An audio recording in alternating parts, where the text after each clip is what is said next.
Imagine discovering a mathematical idea so powerful that it changes not only mathematics, but our understanding of the laws of physics themselves. Imagine doing it at a time when women were often denied the opportunity to study, teach, or even hold academic positions. This is the story of Emmy Noether, a mathematician whose ideas transformed modern algebra and revealed one of the deepest connections between symmetry and the laws of nature. But who was Emmy Noether? Emmy Noether was born in 1882 in Erlangen, Germany. Her father, Max Noether, was himself a distinguished mathematician.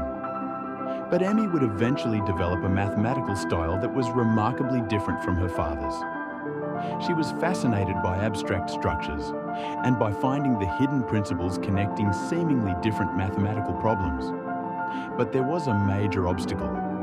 She was a woman in an era when universities offered women very limited opportunities. At the beginning of the 20th century, academic mathematics was overwhelmingly dominated by men. Noether initially studied languages, but eventually turned toward mathematics. She attended lectures at the University of Erlangen, and in 1907 she received her doctorate. Her dissertation was on invariance, mathematical quantities that remain unchanged under certain transformations. It was only the beginning. To understand Noether's work, imagine transforming a mathematical object. You might rotate it, reflect it, stretch it, or change the coordinates used to describe it. The object may look different, but some underlying property can remain unchanged. That property is called an invariant. Noether became deeply interested in these ideas, and eventually she would help transform an entire branch of mathematics, abstract algebra. Noether's revolutionary insight was that mathematics could focus less on individual calculations and more on the structures and relationships behind them. She worked extensively on ideas involving rings, ideals, modules, and algebraic structures. Her approach emphasized general principles. Instead of solving one problem at a time, she looked for the theory that explained an entire family of problems. This way of thinking became enormously influential. Modern algebra would never be the same. But Noether's influence wasn't limited to pure mathematics. Around the same time, a revolution was taking place in physics. Albert Einstein's general relativity had transformed our understanding of gravity, and physicists were struggling with a fundamental question. What exactly do the mathematical symmetries of a physical theory tell us about nature? Noether had an extraordinary answer. In 1918, Emmy Noether published what would become one of the most important results connecting mathematics and physics. It became known as Noether's theorem. The idea is profound. Whenever the laws of physics possess a certain continuous symmetry, there is a corresponding conservation law. Symmetry and conservation are deeply connected. Consider time. If the laws of physics don't change from one moment to the next, then physics has time translation symmetry. And Noether's theorem tells us that this symmetry corresponds to the conservation of energy. In simple terms, because the laws of physics don't care whether an experiment happens today or tomorrow. Energy is conserved. Now consider space. If the laws of physics are the same here as they are over there, then we have spatial translation symmetry. That symmetry corresponds to the conservation of momentum. And if the laws remain unchanged when we rotate our experiment, rotational symmetry gives us conservation of angular momentum. Three familiar conservation laws, all connected to symmetry.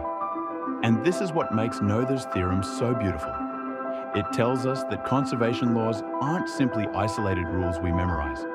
They can arise from something deeper. Symmetry, energy conservation, momentum conservation, angular momentum conservation can all be understood through the symmetries of nature.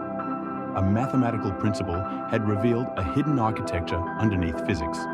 Noether's theorem was especially important for general relativity. Einstein's theory describes gravity using the geometry of space-time.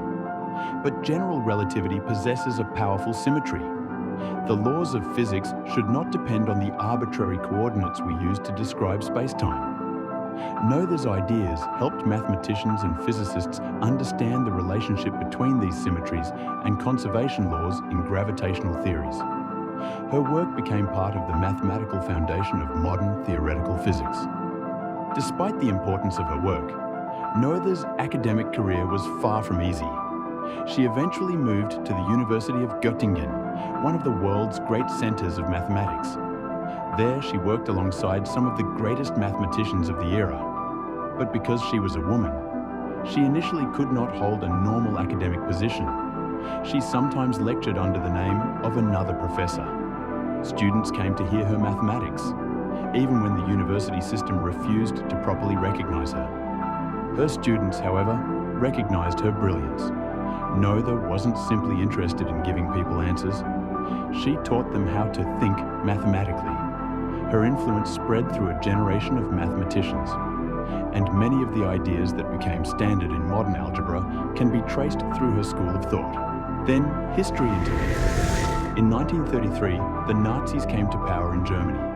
Because Noether was Jewish, and because of the political situation, she was dismissed from her position at Göttingen. Once again, her career was interrupted by forces outside mathematics. But this time, she would leave Germany entirely.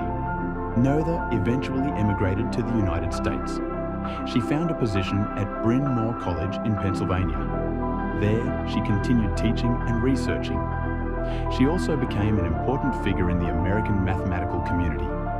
But her time in America would be tragically short. In 1935, Emmy Noether died unexpectedly following complications from surgery. She was only 53 years old. Her life had been marked by extraordinary mathematical achievements and extraordinary barriers. Yet her ideas survived, and they continued to grow. Today, Noether's influence can be found throughout modern physics. Her theorem is fundamental to classical mechanics, electromagnetism, general relativity, and quantum field theory. The language of symmetry and conservation is now central to our understanding of fundamental physics, and her mathematical ideas transformed abstract algebra. In modern particle physics, symmetry is everywhere. Physicists classify particles using symmetry groups. Gauge symmetries underlie the standard model. Conservation laws constrain what physical processes can occur. And behind many of these ideas is the same profound question. What remains unchanged when the system is transformed? Noether showed us something extraordinary. Sometimes, the reason nature conserves something is because nature has a symmetry. Energy is conserved because of symmetry in time. Momentum is conserved because of symmetry in space. Angular momentum is conserved because of rotational symmetry. The universe doesn't merely obey equations. Its equations possess structure, and symmetry reveals that structure. So, who was Emmy Noether? She was a mathematician who transformed abstract algebra, a scientist who revealed a profound connection between symmetry and conservation, a teacher who inspired generations of mathematicians, and a woman who pursued mathematics despite enormous social and political obstacles.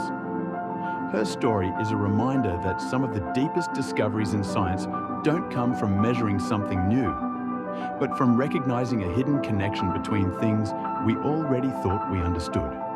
Symmetry gives us conservation. Structure gives us understanding. And Emmy Noether showed us that mathematics can reveal the hidden architecture of the universe. More than a century later, her ideas are still helping us understand why the laws of nature work the way they do.